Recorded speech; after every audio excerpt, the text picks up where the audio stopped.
ആവേശം കഴിഞ്ഞാൽ പിന്നെ എന്താ വെച്ചാൽ സെറ്റിൽ പോയാലും അല്ലാതെയൊക്കെ ആണെങ്കിലും പുറത്തൊക്കെ പോയാലും എല്ലാവർക്കും തിരിച്ചറിയാം. അതൊരു വലിയ സന്തോഷം. സുഖമല്ലേ എന്ന് ചോദിക്കാറുണ്ട്, ഹാപ്പി അല്ലേ എന്നുള്ളത് അധികം അങ്ങനെ വരാറില്ല. പക്ഷെ ഇതിലതൊരു എന്താ പറയുക, ഭയങ്കര ഇപ്പോൾ എല്ലായിടത്തും ഇത് തന്നെ. ആദ്യം സിനിമ തുടങ്ങുന്നത്, ക്യാമറ വെക്കുന്നത് എൻ്റെ മുഖത്തേക്ക്. ഈ ആവേശം എന്ന് പറയുന്ന സിനിമ കഴിഞ്ഞതിന് ശേഷം ജീവിതം ഒന്ന് മാറി മറിഞ്ഞിട്ടുണ്ടോ? ഒരുപാട് വ്യത്യാസം വന്നു. എന്താണ് ഒരുപാട് വർക്കുകൾ, 100-ൽ-പരം വർക്കുകൾ ചെയ്തിട്ടുണ്ട്. പരസ്യവും സിനിമയും ഷോർട്ട് ഫിലിംസ് എല്ലാം കൂടി. ആവേശത്തിന് മുന്നേ അല്ല, ടോട്ടലി ചെയ്തിട്ടുണ്ട്. Okay. പക്ഷെ ഇതുവരെ എന്നെ ആർക്കും അറിയണ്ടായിരുന്നില്ല, Recognize ചെയ്യുന്നു. മനസ്സിലായിട്ടുണ്ടായിരുന്നില്ല. ആവേശം കഴിഞ്ഞാൽ പിന്നെ എന്താ വെച്ചാൽ സെറ്റിൽ പോയാലും അല്ലാതെയൊക്കെ ആണെങ്കിലും പുറത്തൊക്കെ പോയാലും എല്ലാവർക്കും തിരിച്ചറിയാം. അതൊരു വലിയ സന്തോഷമല്ലേ. ഫോട്ടോ എടുക്കാൻ ആള് റെക്കഗ്നൈസ് ചെയ്യപ്പെടുക, ആ ഫീൽ എന്താണ്? ഈ റെക്കഗ്നൈസ് ചെയ്യപ്പെടുക എന്ന് പറയുന്ന ഒരു ക്രൗഡിലൊക്കെ നിൽക്കുമ്പോൾ അത് ഭയങ്കര സുഖമല്ലേ.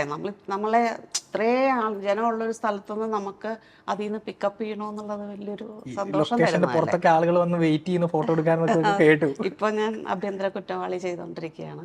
അവിടെയൊക്കെ ഗേറ്റിന്റെ പുറത്തൊക്കെ ആൾക്കാർ വന്നിട്ട് ചേച്ചി ഒരു ഫോട്ടോ എടുത്തിട്ട് ചോദിക്കും. കൂടുതലും ടീനേജ് കുട്ടികൾക്കാണ്.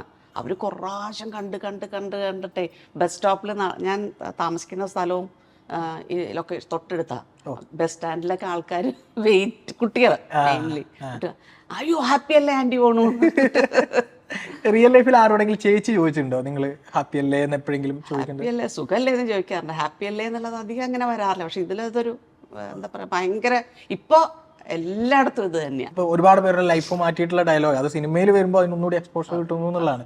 ചേച്ചി എങ്ങനെയാണ് ആവേശത്തിലേക്ക് വരുന്നത്, കാസ്റ്റ് ചെയ്യപ്പെടുന്നത് എങ്ങനെ? ജിതു എൻ്റെ കൂടെ ഞാൻ മുമ്പ് ഒരു പരസ്യ ചിത്രം ചെയ്തിട്ടുണ്ട്, ഫുഡ്മാ എന്ന് പറഞ്ഞിട്ട്. എൻ്റെ തുടക്കം ജിതുവിൻ്റെ പരസ്യമാണ്. അപ്പോൾ സിനിമയുടെ ഒപ്പം തന്നെ വന്നതാ അത്. അങ്ങനെ ജിതു രോമാഞ്ചത്തിന് ഫസ്റ്റ് ഡേ ഫസ്റ്റ് ഷോയ്ക്ക് വിളിച്ചു. അത് ചെല്ലുമ്പോ അവിടെ വെച്ച് എന്നോട് പറഞ്ഞു, ചേച്ചിക്കുള്ളത് വരുന്നുണ്ട് എന്ന് പറഞ്ഞു. കാത്തിരുന്നു, വന്നു കണ്ടു, കീഴടക്കി. ഇത്ര അതിങ്ങനെ ഒരു ലൈഫിൽ ഒരു മാറ്റം ഉണ്ടാക്കുമെന്ന് എപ്പോഴെങ്കിലും പ്രതീക്ഷ ചെയ്യുമ്പോഴും ഉണ്ടായിരുന്നില്ല, ഡബ് ചെയ്യുമ്പോഴും വിചാരിച്ചില്ല. അതിലത്തെ തന്നെ ആൾക്കാർ കണ്ടിട്ട് പറഞ്ഞിരുന്നു, ചേച്ചി ഇതൊരു ഭയങ്കര രസമായിരിക്കും വരുമ്പോ. അപ്പോഴും ഞാൻ വിശ്വസിച്ചില്ല. ഞാൻ വീട്ടിലൊക്കെ പറഞ്ഞത് ഒരു ഡയലോഗിലും കേട്ടോ, വലിയ കാര്യമായിട്ടൊന്നും പ്രതീക്ഷിക്കില്ല. നമ്പർ ഓഫ് സീൻസ് കുറവാണല്ലോ. അതെ അതെ. പക്ഷെ അത് ഏറ്റവും കുറവ് ചെയ്തത് ഇതിലാണ്, ഇതുവരെ ചെയ്തതിൽ ഏറ്റവും കുറവ് ചെയ്തത് ഇതാണ്. പക്ഷെ സിനിമ കറക്റ്റാ പ്ലേസ് ചെയ്തിരിക്കുന്നത്, കറക്റ്റായിട്ട് വന്നത് കാരണം സിനിമ മുഴുവൻ ഉണ്ടെന്ന് തോന്നുന്നു. ആവേശത്തിൽ ഒരു ഫസ്റ്റ് ഡേ ഓഫ് ഷൂട്ടോ അല്ലെങ്കിൽ എന്തെങ്കിലും മെമ്മറികളൊക്കെ എന്തെങ്കിലും ഉണ്ടോ ചേച്ചിന്റെ ഓർമ്മകളിൽ?